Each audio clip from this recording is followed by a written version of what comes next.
የሰሜኑ ሕዝብ ከቁስሉ ሳያገግም ሌላ ጥፋት ከደጃፉ ተከፍቶበታል። ሁሉም አይናት ወደ ሸረሪና ማማተር ጀምረዋል።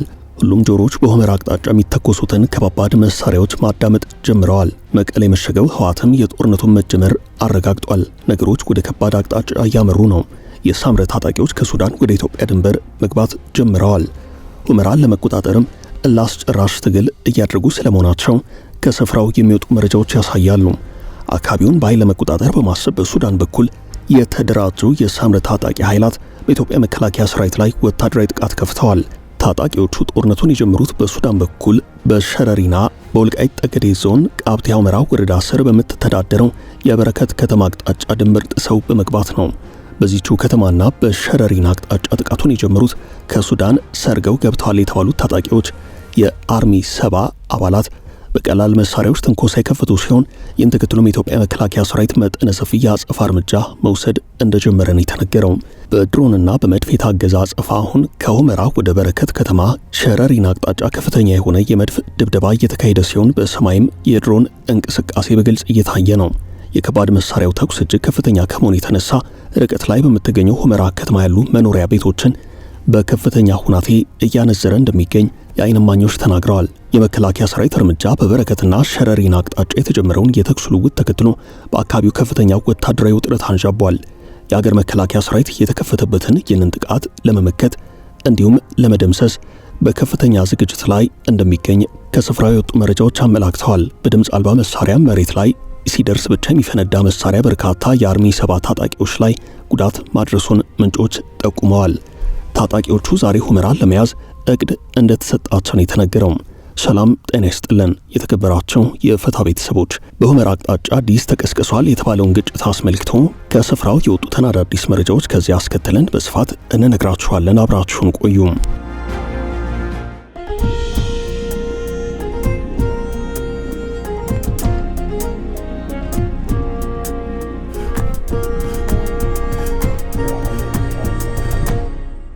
በትግራይ ሸረሪና አቅጣጫ በኢትዮጵያ መከላከያ ሰራዊትና በትግራይ ኃይላት መካከል አዲስ የትጥቅ ግጭት መቀስቀሱን የሰላምና የግጭት ጥናት ተመራማሪው ፕሮፌሰር ከሽቴል ታውርንቬል ተናግረዋል። ፕሮፌሰሩ ባወጡት የትንታኔ መረጃ የክስተት በሰሜን ኢትዮጵያ ከቅርብ ጊዜያት ወዲህ የታየ ከፍተኛ የወታደራዊ ውጥረት ማደግ መሆኑን ጠቁመዋል።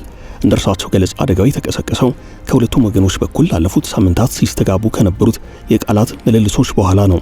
የኢትዮጵያ መንግስት ህወሓት ለሌላ ዙር ጦርነት እየተዘጋጀ ነው ሲል የወቀሰ ሲሆን ህወሓት በአንጻሩ ሊሰነዘርበት የሚችለውን ጥቃት ለመከላከል ከሌሎች አካላት ጋር ጥምረት በመፍጠር ላይ እንደሚገኝ ተናግሮ ነበረም። ክስተቱ ወደ ጦርነት መሸጋገሩን ለመናገር ገና መሆኑን የሚናገሩት ፕሮፌሰሩ ድርጊቱ የሰፊ ወታደራዊ ዘመቻ መጀመሪያ ወይንም የኃይል ማሳያ ሊሆን ይችላል ብለዋል። ነገር ግን ከሁለቱም ወገኖች በኩል የሚወሰዱት አጸፋዊ እርምጃዎችና የፖለቲካ ስሌት ስህተቶች ሁናቴውን ወዳልተፈለገ የከፋ ጦርነት ሊወስዱት እንደሚችሉ አሳስበዋል።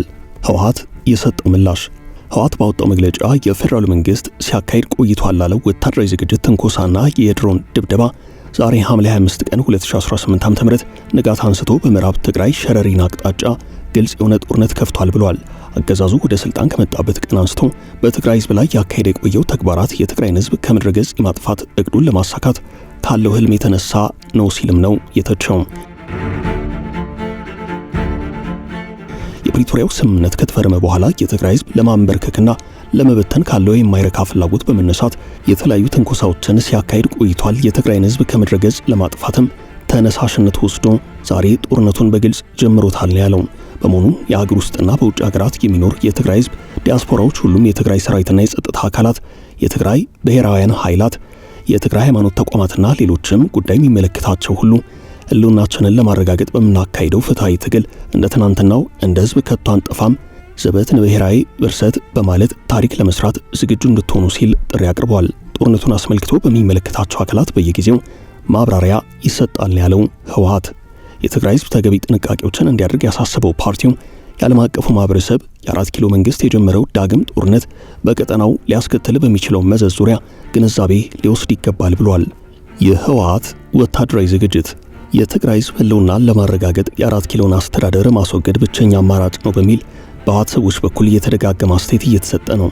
የትግራይን ህዝብና የትግራይ ሰራዊት ትዕግስት የሚፈታተኑ አገዛዙ ድርጊቶች በአንድነት ለመመከት የትግራይ ህዝብና የትግራይ ሰራዊት ትዕግስት የሚፈታተኑ የአገዛዙን ድርጊቶች በአንድነት ለመመከት በተሻለ ቁመና ላይ እንገኛለን ሲሉ ገብረ አዴት ተናግረዋል። የህወሓት ወታደራዊ ከፍተኛ አመራር የሆኑት እኚህ ሰው የአርሚ 22 ሁለተኛ ዙር የምረቃ ስነ ስርዓት ላይ በተገኙበት ወቅት ነው ይህን የተናገሩት። ያልተጠናቀቀውን የሰማዕታት አደራ ወደ ግብ ለማድረስ የትግራይ ሰራዊት በቀጣይነት ራሱ ማሰልጠንና ተልዕኮን ለመወጣት ሁልጊዜም ዝግጁ ነው ብለዋል።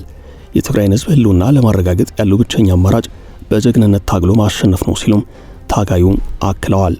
የብልጽግና አገዛዝ ሙሉ ወታደራዊ ኃይሉን በትግራይ ድንበሮች አካባቢ በማሰባሰብ በቅርብ ርቀት በመገኘት ሁለንተናዊ ዝግጅት አጠናቆ በትግራይ ህዝብ ላይ ወረራ ለመፈጸም እየሰራ ነው ሲሉም ከቀናት በፊት ተናግረው ነበረም። የብልጽግና አገዛዝ ሙሉ ወታደራዊ ኃይሉን በትግራይ ድንበሮች በማሰባሰብ በቅርብ ርቀት በመገኘት ሁለንተናዊ ዝግጅት አጠናቆ በትግራይ ህዝብ ላይ ወረራ ለመፈጸም እየሰራ ነው ሲሉ ገብረ ጻድቃን ተናግረዋል። የትግራይ ሰራዊት በቀደመው ጦርነት ያሳየው የጀግንነት ተጋድሎ አሁን እየተደቀነ ያለውን አዲስ አደጋ በተመሳሳይ ሁናቴ እንደሚመክት ጥርጥር የለኝም ብለዋል ወታደራዊ አመራሩ። የትግራይ ብሔራዊ ጥቅሞች በልመና እንደማይረጋገጡ ጠቅሰው የትግራይ ህልውናና ሉዓላዊነት በጠላቶቹ ላይ በሚገኝ ድል የሚረጋገጥ ነው ብለዋል። የትግራይን ህዝብና ሰራዊት ትዕግስት የሚፈታተኑ የአገዛዙን ተግባራት በአንድነት ለመመከት በተሻለ አቋምና ዝግጅት ላይ እንገኛለን ብለዋል። በስልጠና የማጠቃለያ ስነ ስርዓት ላይ የተገኙት የአርሚ 22 ታዛዥ ታጋይ ገብረ እግዚአብሔር ገብረ ሰላማ ደግሞ የትግራይን ህዝብ ህልውና ለማረጋገጥ በሚደረገው ብሔራዊ መከላከያ አርሚ 22 የራሱን ድርሻ ለመወጣት ተልዕኮን መሰረት ያደረገ ሁለተኛ ዙር የፖለቲካና የወታደራዊ ስልጠና ለከፍተኛ ኃይል አመራሮች ሲሰጥ መቆየቱን ተናግረዋል። ተመራቂዎቹም በትግራይ ህዝብ ህልውና ላይ ድርድር አይኖርም ያሉ ሲሆን የትግራይ ሰራዊት ለህዝቡ ጠንካራ መከታ በመሆኑ ለህዝቡ ማገልገልና የሰማዕታትን አደራ ወደ ግቡ ማድረስ ኃላፊነታቸውን እንደሚወጡ ቃል ገብተዋል። በመጨረሻም ተመራቂዎቹ ባለ 7 ነጥብ መግለጫ በማጽደቅ የምረቃ ስነ ስርዓቱ ተጠናቆ ነበረም። የመለስ አካዳሚ አመራር ዳይሬክተር ፕሮፌሰር ክንፈ አብርሃ የትግራይ ህዝብ አሁንም በፈተና ውስጥ መሆኑን ጠቅሰው ያለውን ሁናቴ ለመቀየር ህዝቡ በአንድ ዓላማ ተሰባስቦ እየተንቀሳቀሰ ይገኛል ብለዋል። የትግራይ ሰራዊት በቀደሙት ጦርነቶች ያጋጠሙትን ፈተናዎች በመቋቋም ወደ ፕሪቶሪያው ስምምነት መድረሱን በማስታወስ አሁንም በአመራሩ እየተመራ የተሰጡትን ተልዕኮች ያሳካል ብለዋል። ይህ በዚህ እንዳለ በትግራይ ደረጃ እንደ ህዝብ ፍጹም አንጠፋም በሚል መሪ ሐሳብ ሲከናወን የሰነበተ የህዝብ መድረክ በትግራይ ደቡባዊ ምስራቃዊ ዞን ውጤታማ እንደነበር የዞኑ አስተዳደር አስታውቋል። በዞን ደረጃ የተለያዩ የማህበረሰብ ክፍሎችና በየደረጃው የሚገኙ አመራሮች በውይይቱ ተሳታፊ መሆናቸውን ያስረዳው የዞኑ መግለጫ የ4 ኪሎን አስተዳደር ከማስወገድ ውጭ የትግራይ ህዝብ ብሔራዊ ደህንነትን ማረጋገጥ አይቻልም ብሏል። የዞኑ አስተዳዳሪ አቶ ከላሊ አጋዚ በሰጡት ቃል በደቡብ ምስራቅ ትግራይ ዞን በሚገኙ 8 ወረዳዎችና ከተማ አስተዳደሮች ለሚገኙ ወጣቶች፣ የመንግስት ሰራተኞች፣ የተለያዩ የህብረተሰብ ክፍሎችና አመራሮች ተሳታፊ መሆናቸውን ተናግረዋል። የ4 ኪሎ አስተዳደር በትግራይ ህዝብ ላይ ያኖራቸው መንግስታዊ አገልግሎቶች፣ የባንክና የነዳጅ እገዳዎች እንዲሁም የትግራይ ግዛታዊ አንድነትን በታጣቂዎች አስወርሮ ተፈናቃዮችም በተቀደደ መጠለያ እንዲጠፉ በታቀደ አኳን እየሰራበት ነው ብለዋል። በመሆኑም የ4 ኪሎን አስተዳደር ከማስወገድ ውጭ አማራጭ የለም የሚል አቋም ላይ እንደተደረሰ ነው በዚሁ መድረክ ላይ የተነገረው። በህወሓት በኩል ከሰሞኑ በተካሄዱ ልዩ ልዩ ህዝባዊ ናቸው በተባሉ መድረኮች ላይ ይህን አይነት አቋሞች ተንጸባርቀዋል። ከወረዳ እስከ ጣቢያ በተከፈቱ መድረኮች ወጣቶች በየምዕራፉ በትግል የተሳተፉ አርበኞችና የሰማዕታት ቤተሰብ አባላት ተገኝተው ከአመራሩ በሚጠብቁት አገልግሎት ዙሪያ አንስተው ውይይት ማድረጋቸውን፣ የህብረተሰቡ ምጣኔ ሀብታዊ ተጠቃሚነትን አስመልክቶ በሚታዩ ችግሮች ዙሪያ የጋራ መግባባት መደረሱን የዞኑ አስተዳደር ገልጿል። ከቅርብ ጊዜያት ወዲህ በህወሓትና በፌዴራል መንግስት መካከል የተፈጠረውን ውጥረት ተከትሎ በትግራይ አዋሳኝ አካባቢዎች ከፍተኛ ወታደራዊ እንቅስቃሴዎች ነበሩ። በትግራይ በኩል ህወሓት ታጣቂዎቹን ወደ አማራና አፋር አዋሳኝ አካባቢዎች ማንቀሳቀሱን ምንጮች ተናግረዋል። በተለይም በራያ መጠነ ሰፊ ወታደራዊ እንቅስቃሴዎች መመልከታቸውን የዓይን እማኞች ሲናገሩ ነበረም። ከዚህ ጋር ተያይዞ በአማራና በትግራይ አዋሳኝ ስፍራዎች በተለይም ደግሞ ከራያ አላማጣ እስከ ራያ ቆቦ ወረዳ ድረስ እንቅስቃሴዎች መታየታቸው ታውቋል። በአፋር በኩል ደግሞ እንደ ጭፍራ ባሉት ስፍራዎች የታጣቂዎች እንቅስቃሴ መታየቱን ምንጮች ለዝግጅት ክፍላችን አስታውቀዋል። የህወሓት ታጣቂዎች ከወትሮ የተለየ እንቅስቃሴ ማድረጋቸውን ተከትሎ በአዋሳኝ አካባቢዎች ነዋሪዎች ከባድ ስጋት ውስጥ ወድቀዋል። ትግራይን በሚያዋስኑ የአፋርና አማራ አካባቢዎች የሚገኙ ነዋሪዎች በስጋት ከቀያቸው ለመሰደድም እየተገደዱ ነው። በተለይም በራያ በኩል የሚገኙ ነዋሪዎች ቀድሞውንም የሰላም እጦት ውስጥ የሚገኙ ቢሆኑም የአሁኑ የታጣቂዎች እንቅስቃሴ ደግሞ ስጋታቸውን ከፍ አድርጎታል።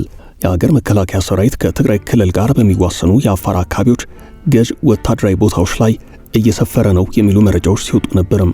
በተጠቀሱት የትግራይና አማራ አዋሳኝ ስፍራዎች በስፋት የሚንቀሳቀሱ የፋኖ ታጣቂዎች ሙሉ ለሙሉ ከመንግስት ኃይላት ጋር ውጊያ ውስጥ መሆናቸው ይታወቃል። አሁን በፌደራሉ መንግስትና በህወሓት ታጣቂ ኃይላት መካከል ግጭት እንዳለ ከዛሬ ረፋድ አንስቶ የሚወጡ መረጃዎች ያሳያሉ። ውጥረቱን ለማርገብ እንደ አፍሪካ ህብረት፣ የአውሮፓ ህብረትና በአዲስ አበባ የአሜሪካ አምባሳደር ጥረት እያደረጉ ቢሆንም እስካሁን ድረስ ተጨባጭ የሆነ ውጤት የለም። የአማራ ክልል ርዕሰ መስተዳድር የሆኑት አረጋ ከበደ ትናንት ህወሓት በአማራ ክልል በደል ፈጽሟል ያለው ኃይል ዛሬ 360 ዲግሪ ተለውጦ ህወሓት ስር ተሸጉጦ ይገኛል ብለዋል። አረጋ በክልሉ ምክር ቤት መደበኛ ስብሰባ ላይ ባሰሙት ንግግር ጽንፈኛ ሲሉ የጠሩት ፋኖ ስምሪት ይቀበላል፣ አደረጃጀት ይፈጥራል፣ ሎጂስቲክስ ይቀበላል፣ አማራ ክልልን ለማተራመስ ጥረት እያደረገ ነው ብለዋል። እኛም ብንሆን ውስጣዊ አመራሩን አንድነት የሚፈትኑ ናቴዎች አሉ ያሉት አረጋ ከበደ ይህንን መታገል ያስፈልጋል በማለት በአጽንኦት ተናግረዋል። የዓለም አቀፉ ማህበረሰብ በተለይም ሀያላን ሀገራት በሰሜን ኢትዮጵያ ዳግም ጦርነት እንዳይጀመር በተደጋጋሚ አሳስበዋል። ከዚህ ቀደም አሜሪካና ሌሎች የአውሮፓ ሀገራት ዳግም ጦርነት እንዳይጀመር ያሳሰቡ ሲሆን ከሰሞኑ ደግሞ የጀርመን መንግስት በህወሓትና በፌዴራል መንግስት መካከል ግጭት ሊቀሰቀስ እንደሚችል አሳስቦ ነበርም። በቅርቡ በትግራይ ክልል የተካሄዱት ህዝባዊ ስብሰባዎችና መግለጫዎች ከፌዴራል መንግስት ጋር ያለውን ውጥረት የሚያባብሱ ናቸው። እምቢኝ ለብሔር እልቂት በሚል መሪ ቃል በተለያዩ ከተሞች እየተካሄዱ ያሉት እነዚህ ስብሰባዎች የሚመሩት በህወሓት ሰዎች አማካኝነት ነው። በክልሉ እነዚህ ስብሰባዎች በዘመቻ መልክ እየተካሄዱ የሚገኙት በህወሓትና በፌዴራሉ መንግስት መካከል ያለው ፖለቲካዊ ውጥረት እየከረረ በመጣበት ወቅት ነው። ታዛቢዎች ህወሓት መግለጫዎችና ስብሰባዎች ከማዕከላዊ መንግስት ጋር ያለውን ውጥረት ወደ ሌላ ጽንፍ የሚያሸጋግሩ ይሆናሉ ብለው ስጋታቸውን እየገለጹ ነው። ከዚህ ቀደም ህወሓት የፌዴራሉ መንግስት የፕሪቶሪያውን ስምምነት በመጣስ በባንክ፣ በነዳጅ አቅርቦት፣ በበጀት፣ በመድኃኒትና በሌሎች አስፈላጊ አገልግሎቶች ላይ ገደቦችን ጥሏል የሚል ክስ ሲያሰማ ነበርም። መንግስት ህወሓት ከኤርትራ መንግስት ጋር ለጦርነት እየተዘጋጀ ነው ሲል ወንጅሏል። ከወደብ ጋር በተያያዘ ከኢትዮጵያ መንግስት ጋር የተቃረነው የኤርትራ መንግስት ግን ወቀሳውን ያስተባብላል። ከ3 ሳምንታት ቅድም በፊት ጠቅላይ ሚኒስትር አብይ አህመድ በህዝብ እንደራሴዎች ምክር ቤት ፊት ተገኝተው በሰጡት አስተያየት በትግራይ ክልል ጦርነት እንዲነሳ ሰፊ ፍላጎት አለ፣ እምቢ ያልንበት ምክንያት ትርፍ የለውም ብለን ነው ሲሉ መናገራቸው ይታወሳል። የአሜሪካ መንግስትም ሆነ የአውሮፓ ህብረት እንዲሁም እንደነ ጀርመን ያሉ የአውሮፓ ሀገራት በተናጠል በቀይ ባህር ቀጠናው ውጥረትን ለማስቀረትና ቀውስን ለመከላከል ከፍተኛ ጥረት እያደረጉ ነው። በተለይም አሜሪካና የአውሮፓ ህብረት የትግራይ ክልል በጦርነትና በሰላም ድባብ መካከል እንደሚገኝ በመረዳት በህወሓትና በኢትዮጵያ መንግስት መካከል የሚኖር ግጭት እንዲቀር ልዩ ልዩ ጫን ያሉ ጥረቶችን እያደረጉ ነው። በተለይም አሜሪካ አምባሳደር ኤርቪን ማሲንጋን ወደ መቀለ ከመላክ በደረሰ እንቅስቃሴዋ እንዲሁም በዋና ዋና የህወሓት አመራሮች ላይ የቪዛ ገደብ በመጣል ግጭት ለማስቀረት ከፍተኛ ጥረት አድርጋለች። ከሰሞኑ ደግሞ ጀርመን በዚህ በኩል የዲፕሎማሲ ጥረቱን በዋነኝነት እየመራቸው ነው። ዶቼ ቬለ ያነጋገራቸው የዲፕሎማሲ ተንታኝ በተቋሙ ምክር ቢስማሙም የአውሮፓ ህብረትም ሆነ ሌሎች ኃይላት የተዘጋውን ግጭት ለመክታት ሲንቀሳቀሱ አይታዩም ብለዋል። በምስራቅ አፍሪካ ቀንድ እያደገ የመጣውን አዲስ የጦርነት ዝንባሌ በኤርትራ በሱዳንና በሌሎች የአካባቢ ተዋናዮች ላይ ተጽዕኖ ሊያሳድር ይችላል የሚል ሪፖርት ነው በአውሮፓ ህብረት በኩል የወጣው። ጀርመንና የአውሮፓ ህብረት ቀድሞውንም ውዝግብ ባልተለየው የቀይ ባህር ቀጠና ውስጥ ተጨማሪ ውጥረትን ለማስቀረት ቀውስን ለመከላከል ጥብቅ ፍላጎት አላቸው። ጀርመንም ሆነ የአውሮፓ ህብረት ይህንን በኢትዮጵያ ማዕከላዊ መንግስትና በህወሓት መካከል ጎልቶ የወጣ እየተካረረ የመጣ ፍጥጫ ለማርገብ በተጨባጭ ምን ማድረግ ይችላሉ የሚለው ላይ ግን ተንታኙ ስጋት አላቸው። እንደ አውሮፓ ህብረት የአሜሪካ መንግስት፣ የአፍሪካ ህብረትም በድህረ ፕሪቶሪያው ስምምነት እዚህ ግባ የሚባል አስተዋጽኦ የላቸውም። በአፍሪካ ቀንድ የተጋረጠውን የጦርነት ደመና ለመከላከል ገና አልረፈደም የሚለው ይህ የጀርመን የጥናት ምርምር ተቋም ክረቱን ለማስቆም ዓለም አቀፍ ሽምግልና ያስፈልገዋል ባይ ነው። ህወሓትን ዳግም የፖለቲካ ፓርቲ አድርጎ መመዝገብ የትግራይን ኢኮኖሚ መገለል ማስቆምን መክሯል። የአፍሪካ ህብረት፣ አሜሪካ፣ ኬንያ፣ ደቡብ አፍሪካ እንደ ፕሪቶሪያው ስምምነት ተሳታፊነታቸው ሳዑዲ አረቢያና ቱርክ በተለይም በመንግስት ደረጃ ገንቢ ሚና ሊጫወቱ እንደሚችሉ ተጠቁሟል። የሚሳካው ግን ጥረቱ ሁሉ ፍጹም ገለልተኛ ከሆነና የተለያዩ የድርድር ደረጃዎች በአግባቡ ከተቀናጁ ብቻ ነው። ተቋሙ የትራምፕ አስተዳደር በህወሓት መሪዎች ላይ የጉዞ ገደቦችን መጣሉ፣ የአውሮፓ ህብረት ኮሚሽን ለኢትዮጵያ የበጀት ድጋፍ ለማስቀጠል ያሳለፈው ውሳኔ፣ የአውሮፓ ህብረት ልዑክ በኢትዮጵያ ህወሓት ለሚወስዳቸው እርምጃዎች የአንድ ወገን ነቀፋ መዘርዘሩ ግን ውጥረቱን ለማርገብ እንቅፋት እንዳይሆን ስጋቱን አጋርቷል። የጀርመን መንግስትና የአውሮፓ ህብረት ተቋማትን በግጭት ውስጥ ተሳታፊ በሆኑ ወገኖች ላይ ሚዛናዊ አቋም እንዲይዙ መረጋገጥ አለበት ብሏል። በዓለም ባንክና በዓለም አቀፉ የገንዘብ ድርጅት በኩል ውጥረት አርጋቢ የሚሆን ጫና ሊደረግ እንደሚገባም አሳስቧል።